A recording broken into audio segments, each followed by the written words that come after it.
All right, welcome back to Tachas Ha'etz, reading and exploration.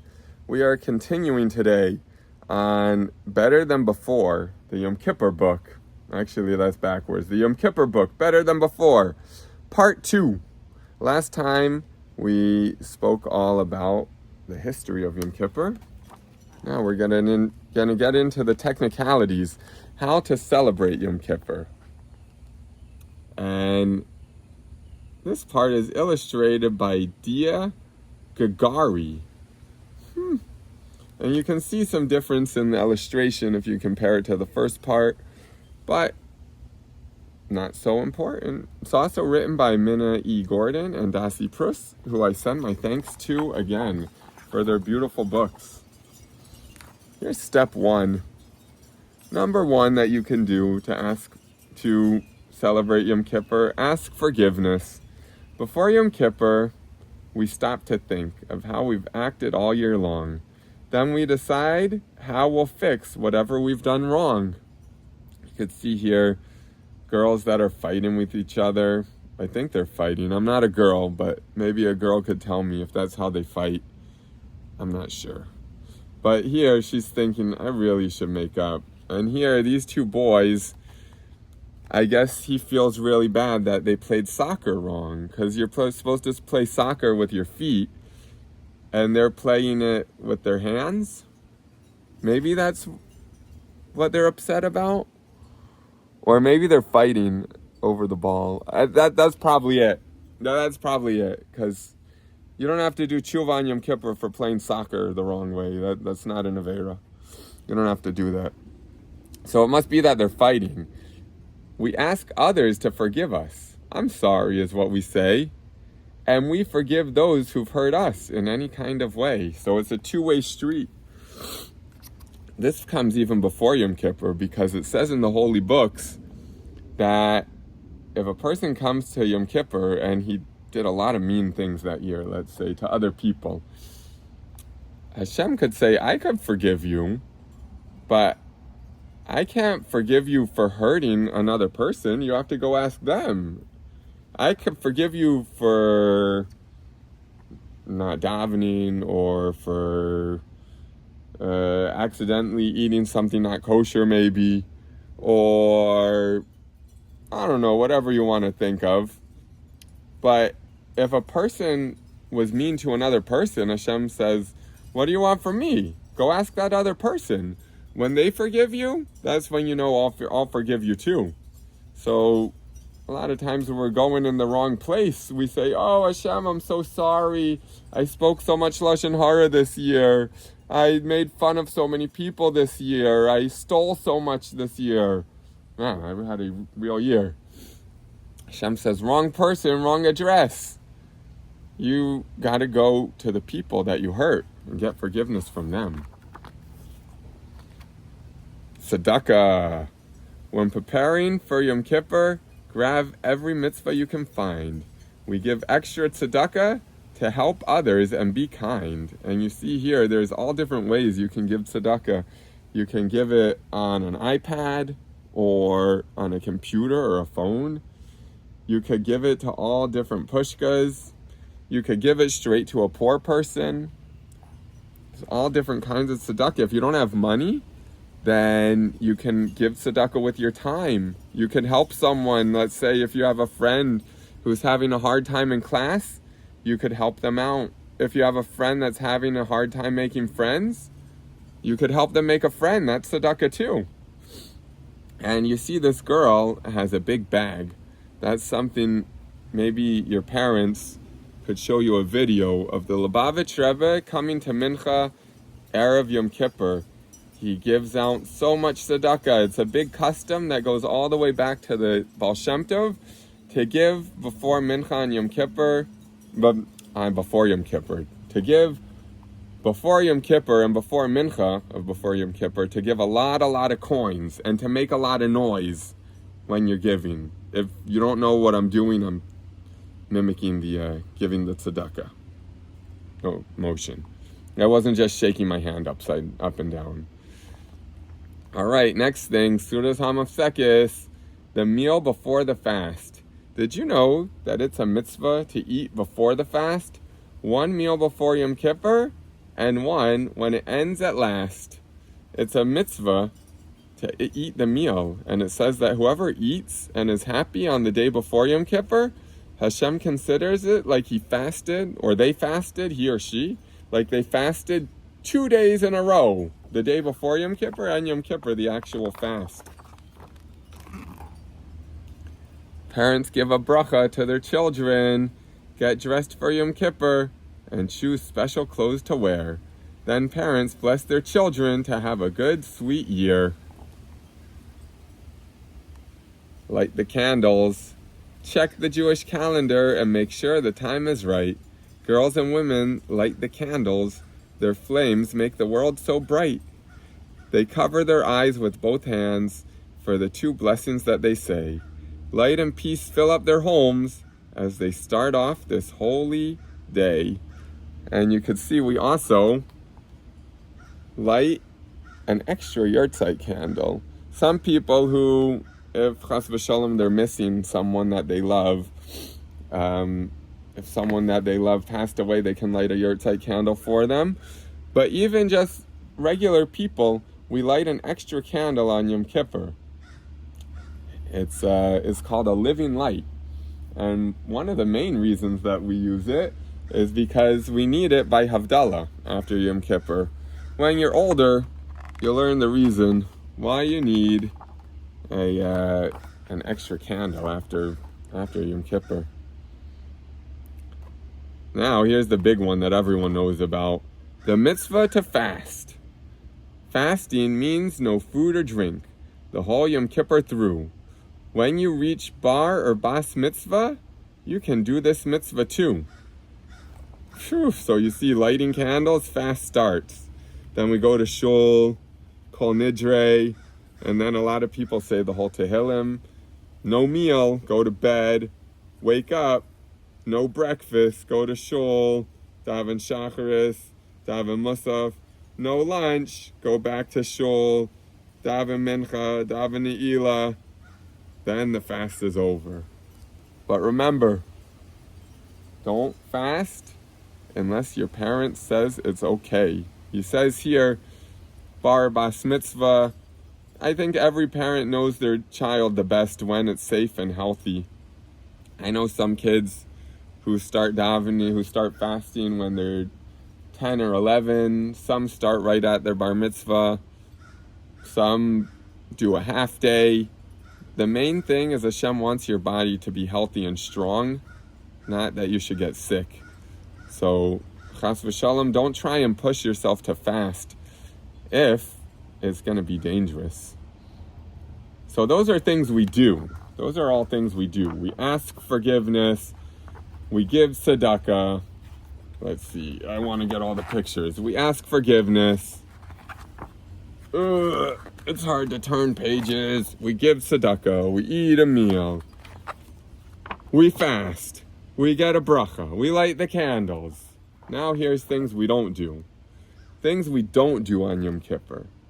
No bathing creams or leather shoes. Now that Yom Kippur has begun.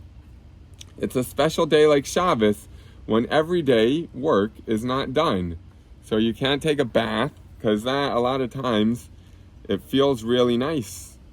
And you can't put on creams or makeup or something. If you get like I don't want to be too graphic, but if a person, let's say, helps their mommy or tati and they change a baby's diaper, you're allowed to wash your hands after that. If you go to the bathroom, you can go wash your hands after that. If you slip and you get mud on your face, you can wash the mud off your face. It's just bathing for like pleasure, to have a good time, that we're not allowed to do. And also putting on creams. We don't wear leather shoes. That's very easy these days to do. You can get shoes that aren't made of leather almost anywhere. And we don't do regular work. It says stop doing the work, no school. We don't do anything that we don't do on Shabbos. And not like Yom Tov when we can cook and we can carry. Yom Kippur's just like Shabbos. No cooking, no carrying.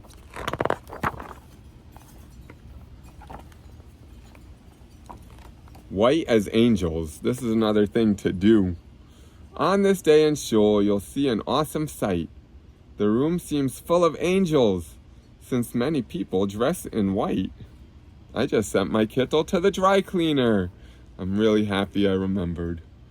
The Book of Life. From Rosh Hashanah to Yom Kippur, Hashem reviews all of last year's deeds, then writes down what will happen and what to give for our needs. Hashem plans out the whole year. He looks at everything that the person did the whole past year, and between Rosh Hashanah and Yom Kippur, he writes down what kind of year they're going to have, how much money they're going to have, how much clothes, how much fun they're going to have, how much sleep they're going to need, how much food they're going to get in their house, everything.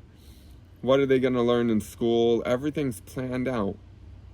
And the better we do on our part, the better year we can get written down right from the get-go. We could always fix it later on, but if we get it written down nicely right in the start of the year, it makes it really smooth. While the Book of Life is open, there are 3 things we should do. Do teshuvah, and remember teshuvah, we said before, means return. Stop doing anything not nice, or start doing anything nice that you're not doing. It's that simple. Pray, we daven, and we give tzedakah. And you'll hear people say that in davening, teshuvah, tefillah, tzedakah. I hope no one who knows me listens to that. Ma'avir Nasraya Hagazera. Yeah, that's my beautiful chazanos. Special treat just for you guys. Extra prayers. Yom Kippur is the holiest day when Hashem is so close to you. We spend the whole day praying for ourselves and the whole world too.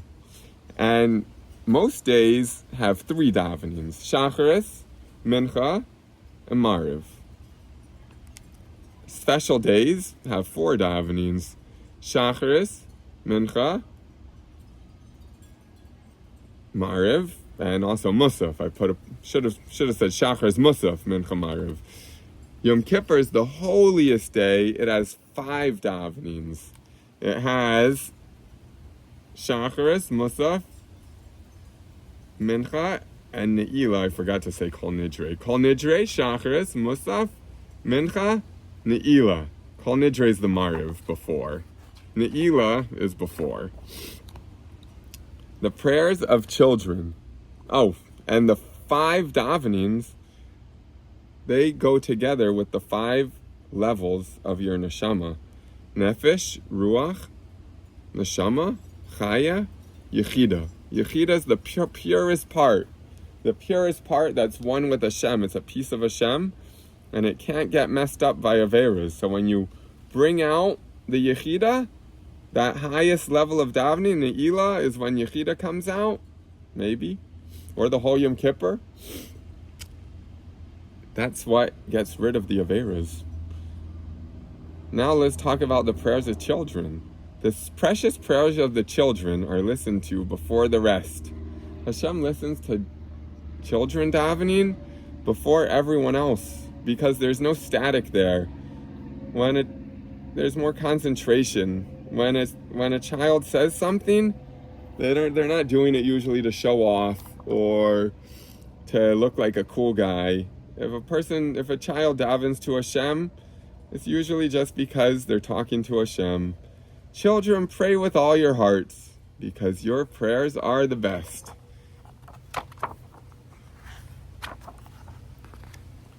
Ooh, the song of the angels out loud. When Moshe got the Torah, he heard a beautiful thing. Angels were singing in heaven, blessing Hashem, our glorious King. And you might know this davening. They were saying, Baruch, Shem, Kavod, Malchusai, La'olam, Va'ed. That's what they were saying. Bless Hashem's kingdom forever and ever. Bless Hashem's kingdom forever and ever. Moshe taught the angels' words to his people down below. We say them daily in Shema, in a soft voice, so soft and low, because shh, it's like it's like Moshe stole it from the Malachim. Don't tell the Malachim. Moshe stole your davening. Shh. So we say it quietly. But on Yom Kippur, we can say it so loud. Baruch Shem Kavod Malchusay Le'olam Vad. Since we are all like angels way up in a cloud. Yizkor. Give everyone a bracha that you won't have to be saying Yizkor for a long, long time. Yizkor is a memorial prayer, a remembering prayer. We say Yizkor to remember beloved parents who've passed away. For them, we will give tzedakah after the holiday. Yizkor, all the neshamas of people that we love come to be in the shul, and only someone that's missing a parent stays in the shul. Everyone else goes out, and they daven, and they speak to that neshama, and they say, I'm going to give tzedakah for you. I'm going to give tzedakah for you after the holiday. And that gives a big, big help to the neshamas up in Gan Eden. Teshuvah, return. Oh boy. The first time I saw this page, I got scared those were yellow stars. But it's not. It's actually a neshama. Yom Kippur is a special time to fix... Something just fell next to me. I think it was an acorn. So I'm going to get back to reading. Yom Kippur, I thought it was my mic. That's why I stopped. But it wasn't my mic. My mic is still clipped on. Yom Kippur is a special time to fix what you've done wrong. You can do the hard work and feel proud that you've been strong. Teshuvah means returning. Never think you've gone too far. Return to the good within you. That's who you really are. Deep inside each of us, forever yours and mine, is a neshama, pure and good, a spark that wants to shine. A lot of people think teshuvah means, oh, I have to cry, and I have to feel so bad, and I have to fast. Really, teshuvah is just one thing. Stop doing what you're doing wrong, or start doing what you're not doing that's right. That's it. The Alter Rebbe says, azivas hachet bilvad. Azivas hachet, just abandon the sin. If a person has a bad habit that, oh, I love speaking Lashon Hara. I love speaking Lashon Hara. Here's a good trick. Just don't say it. Just don't say it. Even if you just don't say it for a couple minutes, that causes Hashem big, big nachas. And a lot of times from that big happiness you could give to Hashem from holding back, from doing an Avera just for a minute or 3 minutes, that holiness of Hashem's happiness will reach your neshama, and you'll be able to say, you know what? 3 minutes passed, I think I'm still not going to say the Lashon Hara. I'm just not even going to say it. I don't want to say it anymore. That's just one example. Any chait, azivas hachet, that's what teshuvah is. Stop doing whatever you're not doing that isn't good, or start doing something good that you're not doing. Oh, here's more on start doing a mitzvah.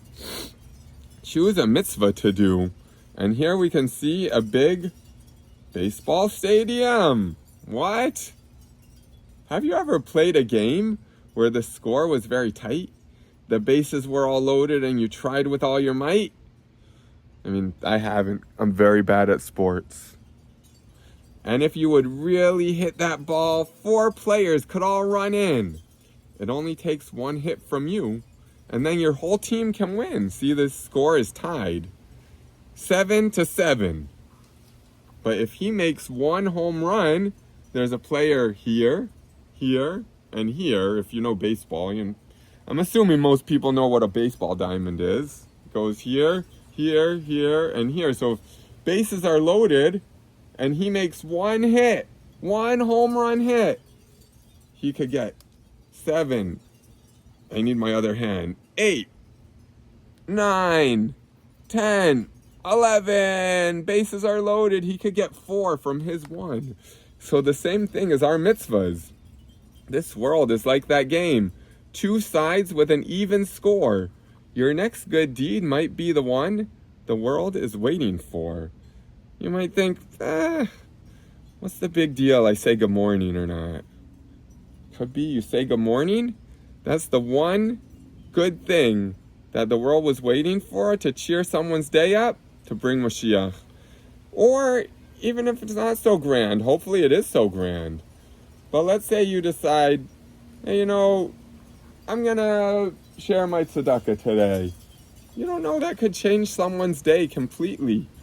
It might be every day they come to school and they're thinking, oh, I don't have any friends. No one's ever nice to me.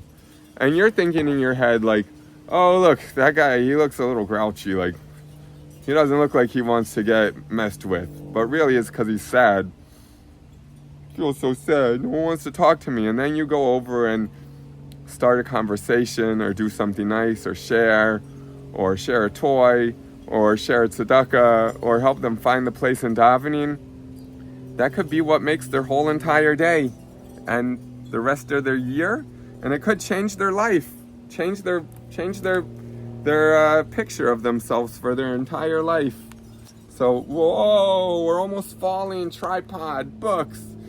One thing could knock everything over or fix everything. I'm gonna move the tripod a little closer over here. Ne'ilah, that's what we spoke about before. The fifth davening. Ne'ilah. In the shul, there's an aron. An aron in modern Hebrew means a closet. Yeah, there's a holy closet. No, an aron kodesh, chas v'shalom. It's not just a holy closet. It's a house for Torahs, with the Torah scrolls inside. For the whole Ne'ilah prayer, its doors remain opened wide. After we've spent the day in prayer, Yom Kippur will come to an end. Before the gates of heaven close, there is a final message that we send. And this is some of the stuff we say during Ne'ilah. Shema Yisrael, Hashem is one. The Chazan sings out loud. Shema Yisrael, Hashem is one. Repeats the entire crowd. We all say Shema together. We say Baruch Shem. And then we say Hashem Hu Elokim. We say all those nice things, returning to Hashem at the very end of Yom Kippur, at the end of Ne'ilah. When stars shine in the dark night sky, we hear one long shofar blast. Now Yom Kippur's over, and it's time to go home at last. Lashana haba b'Yerushalayim. Next year in Yerushalayim is what we say after Ne'ilah's over, just like after the Seder's over. Then we make a break fast.